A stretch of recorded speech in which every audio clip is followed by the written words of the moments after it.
Hazbin Hotel has finally released most of Season 1 on A24 and Amazon Prime, and I couldn't be more excited. Many fans of Vivziepop, me included, have been waiting a long time for this series to get its first season, and now that it's here, I can confidently say that you can tell this series was created with a lot of love and care. The concept is very original and creative, the acting is golden, and the animation is amazingly fluid. When these other factors are paired with the marvelous musical numbers, it all comes together to create one of the most unique adult animated series ever made, which come few and far between nowadays. I would recommend this series to anyone who enjoys animated series and musicals, and I think it's a great show to introduce first-time watchers to that genre. So whether you're already a fan, looking for a new show to watch, or just curious, we are going to go over some of the lore of Hazbin Hotel in case you do not want to go into this series blind. This video may have minor spoilers from the pre-show release material like the pilot, live streams, and Q&As. I will keep spoilers from the show itself as far away as I can and just give some general information and backstory that are interesting and good to know about the universe before you dive into it. So, without further ado, here's what you should know about Hazbin Hotel before you watch.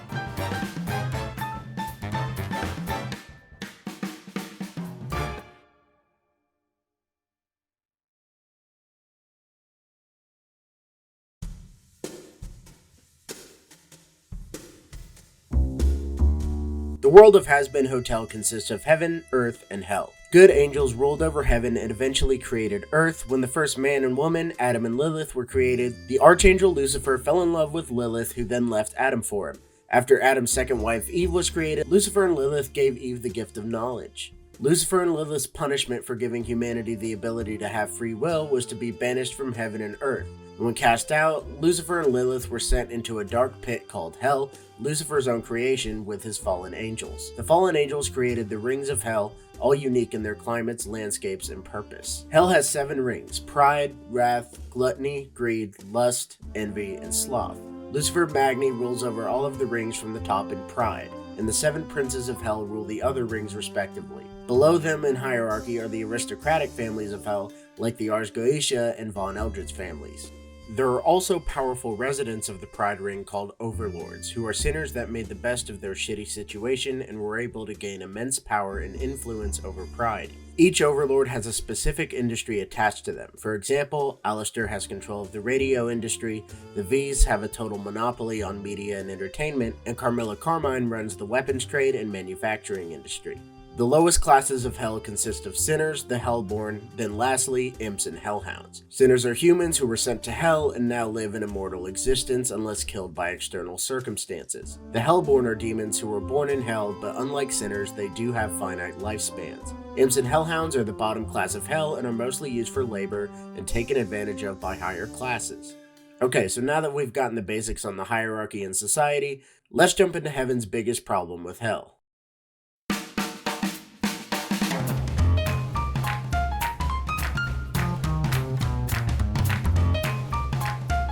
Heaven claims that Hell has an overpopulation problem in the Pride Ring, and initially, this seems like a reasonable assumption as thousands of people die in the world every day, and it's likely a higher portion of them go to Hell rather than Heaven due to some of the higher-ranking Hellborn directly trying to influence humanity into wickedness to bolster the number of sinners. We see an example of Hell's direct influence on humanity in Helluva Boss through the character of Verazika Mayday, a Hellborn succubus who is a pop music celebrity on Earth using her powers to influence humans to be lustful.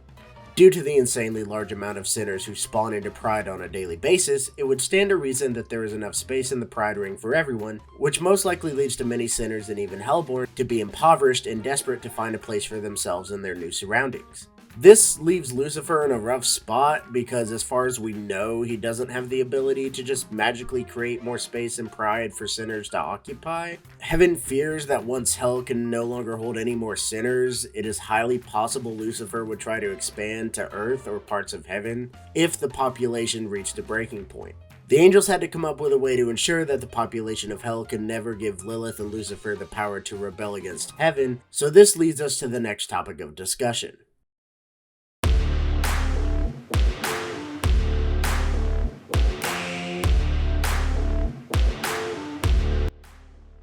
Once a year, a deadly group of female angels called exorcists subject the sinners of Hell to a yearly slaughter called Extermination Day. The genocide is meant to control the population in Hell so that its denizens can never have the numbers to rise up against the angels. Heaven's primary fear being a rebellion led by Lucifer. The Hellborn themselves, as it turns out, are actually immune to extermination. This is most likely due to them being immortal, meaning they will die of old age anyways if the Exorcists don't pursue them. There is also a theory that the Exorcists can't justify killing the Hellborn as they didn't really choose to be in hell. They just happened to be born there by circumstance and aren't wicked in the way heaven believes sinners to be. There is another reason why the Exorcists kill only sinners, but if I told you, that would be a spoiler. The exterminators appear to relish the slaughter of sinners and see it as a pleasurable activity to let off steam. This brings up the question if the yearly cleansing is actually for controlling the population, as it seems to be a purely hate-fueled and prejudiced genocide that the angels know they won't suffer any consequences for. It almost feels like an annual party where the exterminators have the time of their lives while they bring destruction and pain to human souls. With this information in mind, let's get cracking on the most important aspect of the series.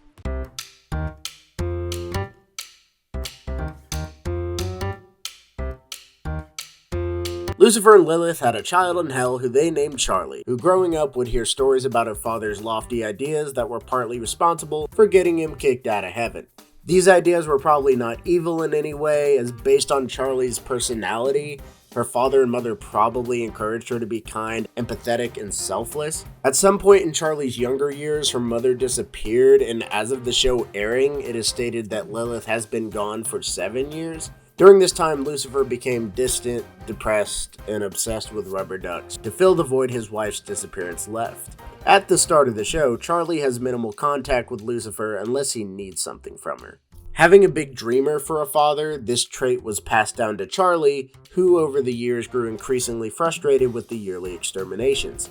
In order to stop the killings and deal with overpopulation in hell, Charlie creates a passion project. A hotel that is meant to be a rehab for sinners who wish to be redeemed and become better so that they can get into heaven, decreasing hell's population in the process with every new guest that passes through the door. In the pilot, we see Charlie being ridiculed on a news broadcast for her plan, which the population of hell believes is ludicrous.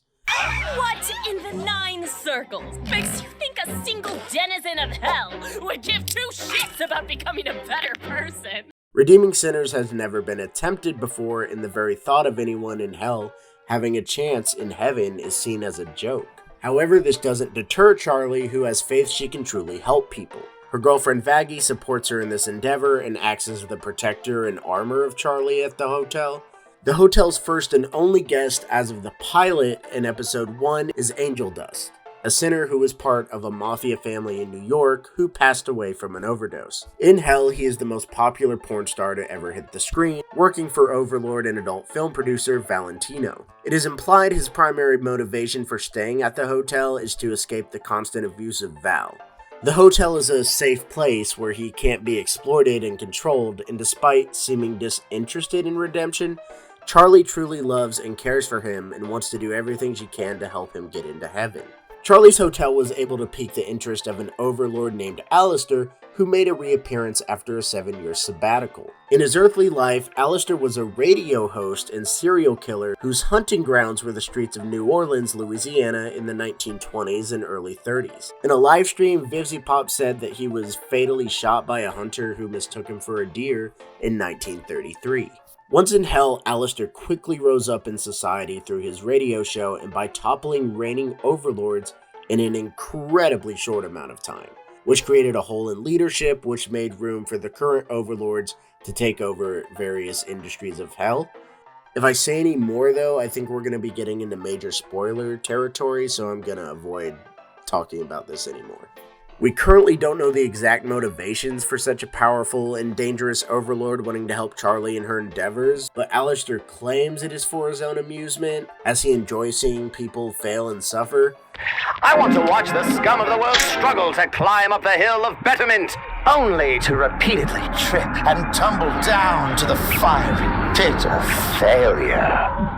While this may be true to an extent, it seems strange that someone as influential as Alistair has a bunch of free time to just, hang around the hotel for his own shits and giggles. He clearly wants something from Charlie, most likely to strike some sort of demonic deal, but for now, it's unclear what he truly wants. Alistair assists Charlie in renovating the hotel, as well as employing a bartender, Husk, and a housekeeper named Nifty, who are slaves to Alistair due to his ownership of their souls. Alistair is a big question mark at the moment, and there are many fan theories floating around about why he's helping Charlie, but we will just have to wait and see as the series progresses what his deal is.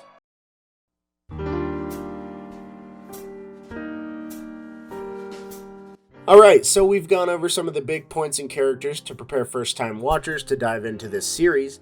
And again, thank you for bearing with me. I know that was a lot of information in a short amount of time. I tried to make this video as spoiler-free as possible, with the exception of the pilot and information released by the creator before episode 1 aired. I wanted to give those curious just some brief explanations and lore of the show, just in case they don't want to go in completely clueless. And this will add some context for the world and characters. I know I didn't cover every single aspect of the pre-story lore.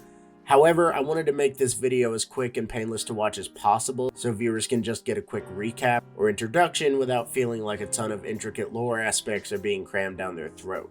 I will most likely cover other aspects of the lore in future videos and talk about some theories I have and what direction the series will go in. Overall, Hazbin Hotel is a great adult animated show that hits all the marks for me in music, animation, acting, and story.